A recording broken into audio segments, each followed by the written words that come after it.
Hey guys, welcome back and happy Saturday. All right, guys. Well, I'm so excited to be back because we are getting ready to, well, at least me, I'm getting ready to fly out to Los Angeles for something extremely special, and I can't wait to share with you guys. Everyone keeps asking me about the house vlog, and don't worry, Jason is working on Monday while I'm in LA with his sister, and they're finishing up some last minute touches, which I didn't even know about until his sister spilled the beans. So this is super exciting to hear as well, and we will be posting that, but also we have expanded the team officially, and we will be posting a lot of new content with also a total rebranding. So there's a lot coming your way, but in the meantime, I want to talk about this LA Times article that came out about Tom Girardi, because it almost seems as if there was, and this is a conspiracy. I'm not claiming that he had a master plan, but it almost seems like there was a master plan put in place in order for him to be able to be exempt from fraud charges. Now, this is total conspiracy. I'm not claiming that's exactly what he's doing. So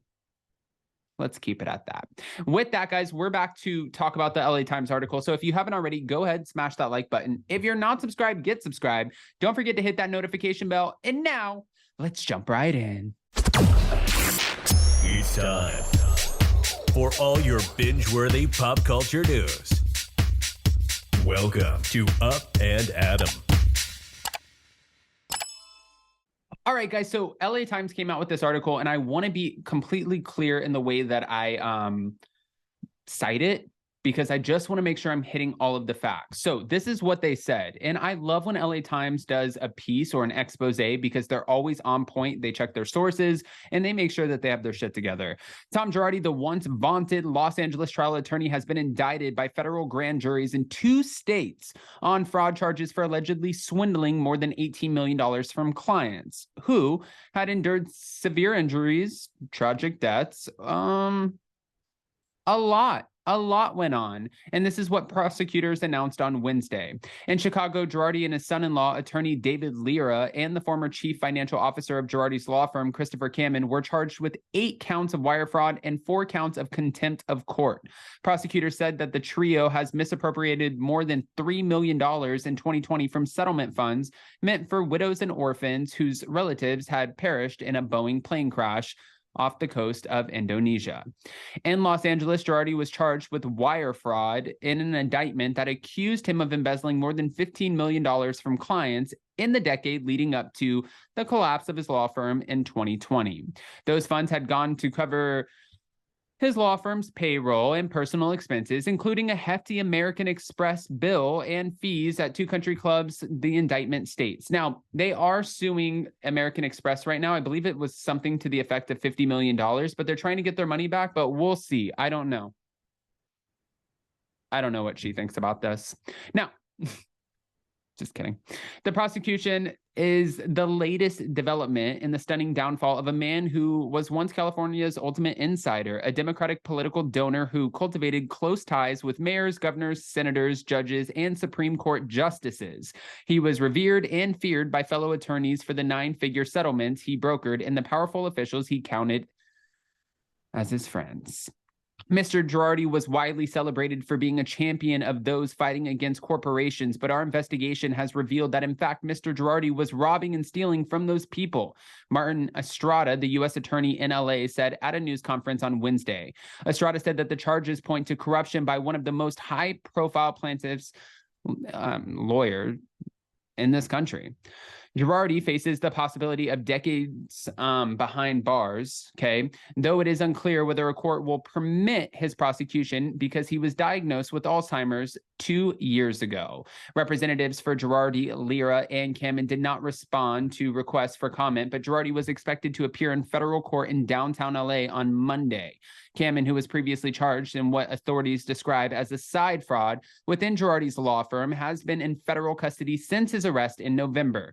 Now, the Times has reported extensively on how Girardi corrupted the legal system and eluded discipline by the State Bar of California, the agency that regulates attorneys, despite decades of credible accusations of misappropriating his clients' funds.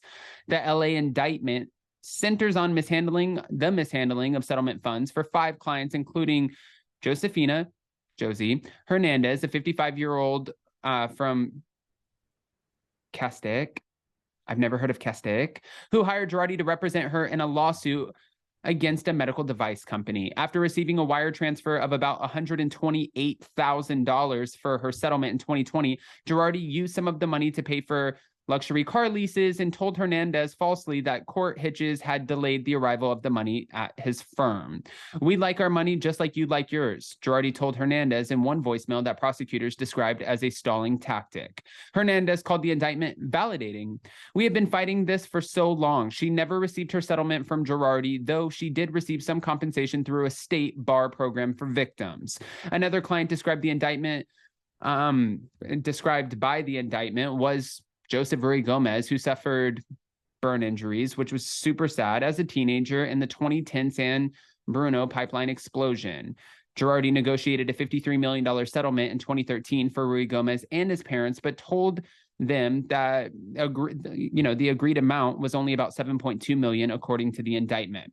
Some of the funds went to compensate other Girardi clients whose settlements he had previously misappropriated, and that's what the indictment said. And Ruy Gomez's mother, Kathleen, said, "I feared this day would never come." The family has spent much of the past decade trying to collect the money owed to her and them. Her son, who has undergone dozens of surgeries, needs the money to pay for medical care, she said. "This will be the 13th year since the explosion, and I'm very much so looking forward to putting it in the past. And Girardi has prevented this for a long time." It's so sad. And now what they're trying to figure out is, will he actually do any time for this? Because they think that this is his master plan of trying to get out of this. And now he might, it depends on how they navigate this, he might actually go and a medical expert might evaluate him and say that he is completely incompetent to stand trial and that he can't go up there. So while others might go behind bars, which I'm sure they will, because I'm an attorney, right? Not. But while others might be going behind bars, it sounds like for him, this was a genius way out. Or it's just one of those coincidences that, like, holy shit, how did that happen? You must have some good karma, Tom Girardi, because if you all of a sudden, nobody would want Alzheimer's or dementia, but I'm sure you would take that over the next 20 years in prison. But guys, I don't want to just give you this and not ask what you think. I am so curious and I want to pick your brain. So go ahead and comment below. And before you go, don't forget to smash that like button. If you're not subscribed, get subscribed. Don't forget to hit that notification bell. And with that, we'll see you next time. Bye, guys. Love you.